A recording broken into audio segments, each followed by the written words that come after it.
আজকের গল্পটি শুনে আপনি আপনার চোখ থেকে পানি ফেলতে বাধ্য হবেন। তো আশা করি গল্পটি শুনে আপনাদের অনেক ভালো লাগবে। তো পুরো গল্পটি শুনুন। আমার পাশের বাসার একটা মেয়ে, নাম মিম, আর আমার নাম ইমু। মিম আর আমি দুইজনেই খুব ভালো বন্ধু, বলতে পারেন একজন আরেকজনকে ছাড়া চলে না। হঠাৎ করে একদিন আমি মিমকে মজা করতে করতে বললাম, মিম, আই লাভ ইউ। ও বলে, শোন ইমন, আমি তোকে ভালোবাসতে পারবো না, তুই শুধু আমার বন্ধু। এই কথা বলেই চলে গেল, আটকাতে পারলাম না। এভাবেই দিন যেতে লাগলো, কিন্তু মিম তো আমাকে ভালোবাসে না। কি যে করি। বলতে বলতে মিমের ফোন। ওই ইমন, কি করছো? তোর কথাই ভাবছিলাম মিম। চুপ থাক, খাইছস? না, তুই খাইছস মিম? হ্যাঁ খাইছি। তুই এখনই খেয়ে নে, আর মাঠে তাড়াতাড়ি আয়। আচ্ছা, বলেই লাফাইতে লাগলাম। মিমের মনে হয়তো আমার জন্য ভালোবাসা জাগছে। তাড়াতাড়ি খেয়ে গেলাম, গিয়েই বললাম, কিরে মিম, হঠাৎ জরুরি তলব? সামনে আমাদের এক্সাম রে, খুব টেনশনে আছি। কোনো চিন্তা করিস না, ফেল করলে তোরে তো আমি বিয়া করবো, তারপর 2টা ক্রিকেট খেলার টিম বানাবো, তোর এক দল আমার এক দল। বলেই হাহা করে হাসি দিলাম। কিন্তু হাসি দেওয়ার পর যা ঘটলো তা আমি কেন আমার চোখও বিশ্বাস করতে পারলো না। এমনভাবে আমার গালে চড় মারলো যেন গাল দিয়ে ধোয়া বের হচ্ছে। চড়টা মেরেই মিম বলা শুরু করলো, তোকে বন্ধু করে জীবনে বড় ভুল করেছি, আজ থেকে আমাদের বন্ধুত্ব এখানেই শেষ। বলেই চলে গেল। আর আমার চোখ দিয়ে বৃষ্টির মতো পানি পড়ছে। কিছুই বুঝতে পারলাম না, খুব খারাপ লাগছে। শেষমেশ বন্ধুত্বটাও শেষ।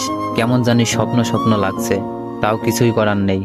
অশ্রু ভরা চোখ আর বুক ভরা কষ্ট নিয়ে বাসায় আসলাম। এসেই শুয়ে পড়লাম।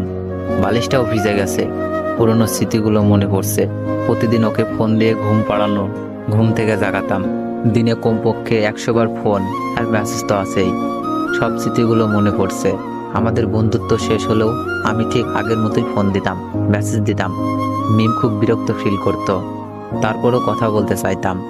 হঠাৎ একদিন দেখলাম মিম পার্কে বসে এক ছেলের সাথে হেসে হেসে কথা বলছে, যেন কলিজাটা ছিঁড়ে যাচ্ছে। তাই বাসায় এসে পড়লাম। বুকটা ব্যথা করছে, তাই ভাবলাম মিমকে একটা ফোন দিই। অনেকবার কল হওয়ার পর রিসিভ করলো। মিম, বুকে ব্যথা করতেছে। মিম বলল, ব্যথা করা ভালো, এখন আমাকে ডিস্টার্ব করবি না, পরশু আমার এক্সাম। আমি বললাম, আচ্ছা, নাপা খেলে ব্যথা যাবে?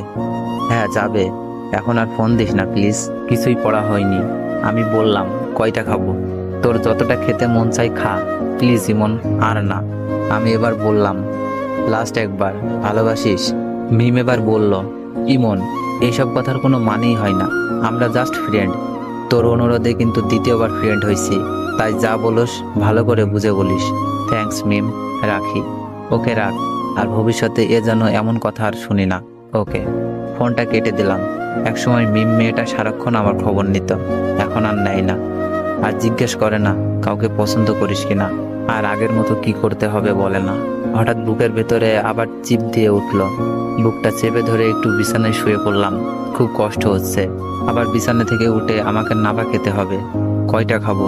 মিম তো বলেই দিয়েছে যতটা ইচ্ছা খেতে পারে। সবগুলো ওষুধ মুখের ভেতরে পুরে ঘুমিয়ে পড়লাম। কাক ডাকা ভরে উঠে পড়ে মিম। মোবাইল চেক করে একটা দীর্ঘশ্বাস ছাড়ে। যাক, আজ আর কোনো মেসেজও নাই, মিস কলও নাই। পড়াই মনোযোগী হই। মিম মন দিয়ে পড়তে থাকে। হঠাৎ মনটা যেন কেমন কেমন করছে। তবুও ভালো, ইমন জ্বালাচ্ছে না। ছেলেটার কোনো কমন সেন্সও নাই। যখন তখন ফোন দিয়ে বলে, মিম, এইটা হয়েছে, এখন কি করব? ওইটা হয়েছে, বোরিং। কয়েক ঘন্টা কেটে গেলেও মিমের মোবাইলে আলো জ্বলছে না।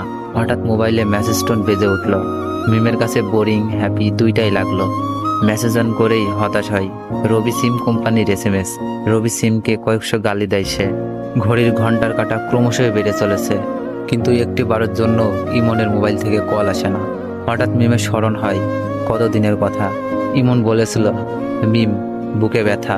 ওর ভুরু যুগল কুঁচকে যায়, মুখটা কালো হয়ে যায়, বুকের ভেতরটা খা খা করে ওঠে। মন থেকে কত রকম ভয় করছে। রাত 9টা।